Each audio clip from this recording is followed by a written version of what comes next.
আমাদের এখানকার প্রশাসন আমাদেরকে অধিকার দিয়েছে এই স্পিকারগুলো বাজানোর এবং গান গাওয়ার, ততক্ষণ পর্যন্ত এখানে আমি আছি।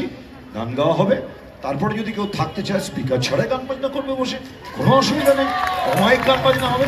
কিন্তু আমরা নিয়ম মেনে, আমরা নিয়ম মানবো। আমরা সমস্ত আমরা শিল্পীরা আছে, সেটা হচ্ছে যে উৎসবটা আমাদের জীবনের একটা অঙ্গ, it will always be a part of our lifes. কিন্তু এই উৎসবটা যেটা আপনারা শুরু করেছেন সেটা জীবনের উদযাপন এবং মানবতার উদযাপন।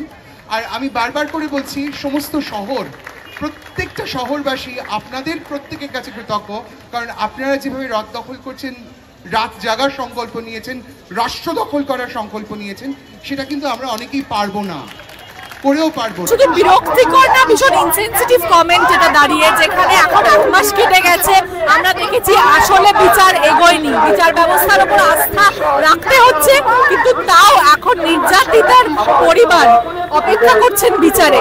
সেই অবস্থায় দাঁড়িয়ে এটা কখনোই বলা যায় না যে উৎসবে মেতে উঠুন। যদি কোনো উৎসবে মেতে উঠতেই হয় তাহলে সেটা প্রতিবাদের উৎসব।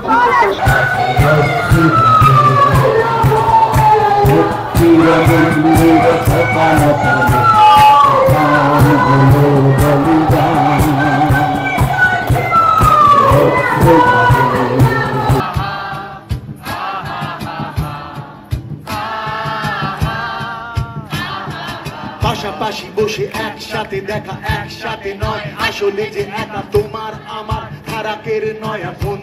জিনিস নিয়ে তো টানা হেচড়া করার কি আছে? তারপরে দিয়ে দেবো 10 লক্ষ টাকা। জুনিয়র ডাক্তাররা যা সিদ্ধান্ত নেবেন, সর্বতোভাবে আমি তাদের পাশে আছি, ছিলাম এবং থাকবো।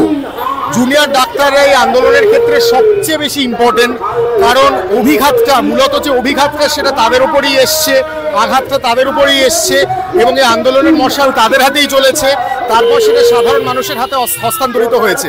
জুনিয়র ডাক্তাররা এখনো কোনো প্রেস বিবৃতি দেননি, হয়তো দেবেন, জানি না সেই প্রেস বিবৃতি থেকে আসতে চলেছে, কিন্তু ডেফিনেটলি তাদের মধ্যে আলাপ আলোচনা হচ্ছে। আমি এখন কিছুই বলতে চাই না, আমি জুনিয়র ডাক্তারদের বক্তব্যের জন্য ওয়েট করে আছি, ওনারা যা বলবেন আমি সর্বতোভাবে তাদের পাশে আছি। Thank you. 17 তারিখ আবার বিশ্বকর্মা পুজো, 17 তারিখ আবার বিশ্বকর্মা পুজো, একটা অনুষ্ঠান, বাঙালির এমনি 12 মাসে 13 পার্বণ। 17 তারিখ আবার বলবে যে আবার 27 তারিখ, আবার 27 তারিখ বলবে, তখন পুজো চলে আসবে।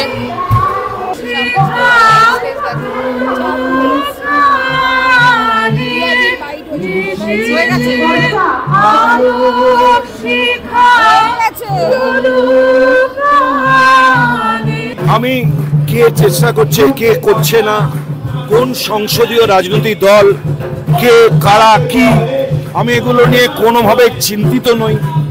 আমি তাদের কারোর সাথেই আমার কোনো রকমভাবে তাদের মত মেলে না। কিভাবে হয়, আমার যেটা মনে হয়, শুধুমাত্র তিলোত্তমার নয়, এছাড়াও বহু মানুষ এখনো রয়েছেন অবিচারের মধ্যে, তাদের পক্ষে, তাদের জন্য জাস্টিস করার চেষ্টা করা হোক। মানুষ যতদিন থাকবে অপরাধ থাকবে, কিন্তু অপরাধটা বন্ধ করার চেষ্টা করা হোক। অপরাধটা চোখ বুজে দেখার কোনো মানে হয় না। আমার বক্তব্য এটাই পরিষ্কার।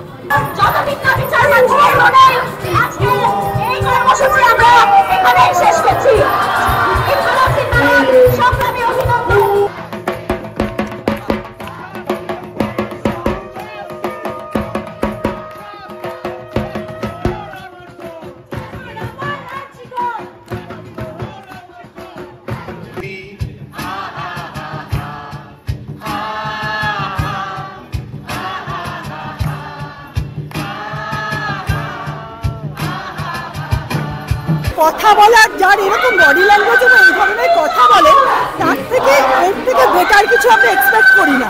আসলে সমস্যা হচ্ছে, যারা চাকরি করেন তাদের 60 বছরই রিটায়ারমেন্ট হয়, আর রাজনীতিবিদদের 65-70 যাই হয়ে যাক না কেন তারা রিটায়ার করেন না। তারা ভুলভাল কথা বললেও তারা পদাধিকারে থেকে যান নাগরিকদের ভোটে, তাদের যা ভালো লাগে বলতে থাকে। সমস্যাটা সেটা না, সমস্যাটা হচ্ছে যে উনি ওই মরা করতে করতে রাম বলে ফেলেছেন। উৎসবটা ঠিক বলেছেন, উৎক্ষিপ্ত তালবসব, সেই সবের আমরা এখন চেষ্টা করছি এবং সত্যি সত্যি গোটা রাজ্য জুড়ে সেই উৎসব হবে যতক্ষণ না পুরো সিস্টেম সব দেহর মতো শুয়ে পড়বে। আবার কারণ ধ্বংসের মধ্যেই নতুন সৃষ্টির বীজ থাকে, আমরা ধ্বংসের পরে সেই সৃষ্টির অপেক্ষা রয়েছি। আমি একটাই কথা বলবো কি আমাদের অভয়ার বিচার চাই। কে কি বললেন তাতে কিছু এসে যাবে, অভয়ার বিচার চাই। We are eagerly waiting for this.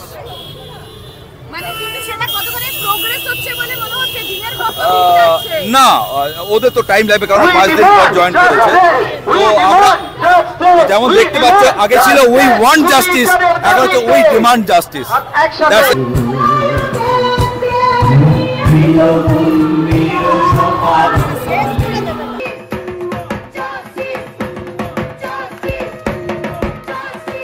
মানে এরকম কথা যে বলতে পারে তাকে তো আর কিছু বলার নেই, মানে খুব একটা ধরার দরকার নেই আমার মনে হয়। আর মানুষ এখন যেই পর্যায়ে আছে আমার মনে হয় না এই কথাগুলো কেউ খুব একটা ধরবে বলে। মানুষকে এত মানে এখন আর টলানো সম্ভব না, কারণ মানুষ এখন চটে আছে, মানে কোনোভাবেই সম্ভব না। আর এই কথাগুলো এত ননসেন্স কথাবার্তা, মানে কিছু বলার নেই। আর লজ্জাজনক ভীষণ, মানে যেখানে বাস করি মানে সেখানকার মুখ্যমন্ত্রী যদি এরকম একটা স্টেটমেন্ট দেয় যে একটা মেয়ে এখনো জাস্টিস পেল না, মানে সেখানে যেন মানুষজন উৎসবে ফিরে যায়। আসলে এই রূপ তো আসলে মানুষ আগে দেখেনি না। উনি কি বলেছেন সেটাতে আমি খুব একটা কমেন্ট করব না, কিন্তু লেনিন যেটা বলেছেন সেটা আমার সত্যিই মনে হচ্ছে যে আমাদের যারা লড়াই করেন, যাদেরকে চিরকাল লড়তেই হচ্ছে, তাদের কাছে লড়াটাই উৎসব। আমার গ্রামে কৃষকরা লড়ছে, আমার গ্রামে দিন মজুররা লড়ছে প্রতিদিন।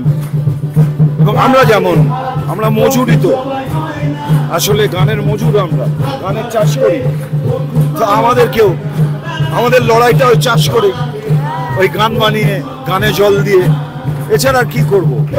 এবার আমরা যদি গান গাইতে যাই, এই যে এটা নিয়ে এখন অনেক কথা হচ্ছে, অনেকে বলছে একটা শো ছিল আমার দিন 15 আগে, সেই শোটা পোস্টপোন্ড হয়ে সামনে 14 তারিখ এসছে।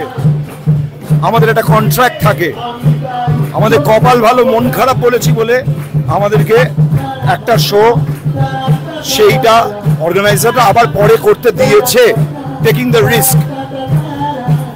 এবার আমরা যখন গান গাইতে যাচ্ছি তখন বলা হচ্ছে এটা উৎসব, এটা বিনোদন। সুতরাং আমি যা বললাম আমি খুব একটা গুছিয়ে বলার মতো অবস্থাতে নেই, সবার মতোই। আমার মনে হয় আমাদের এটাই উৎসব। Latest update, gossip and entertainment পেতে সাবস্ক্রাইব করুন শুধুমাত্র সিটি সিনেমা, আর ফলো করুন সিটি সিনেমার Instagram, Facebook, Twitter and share chat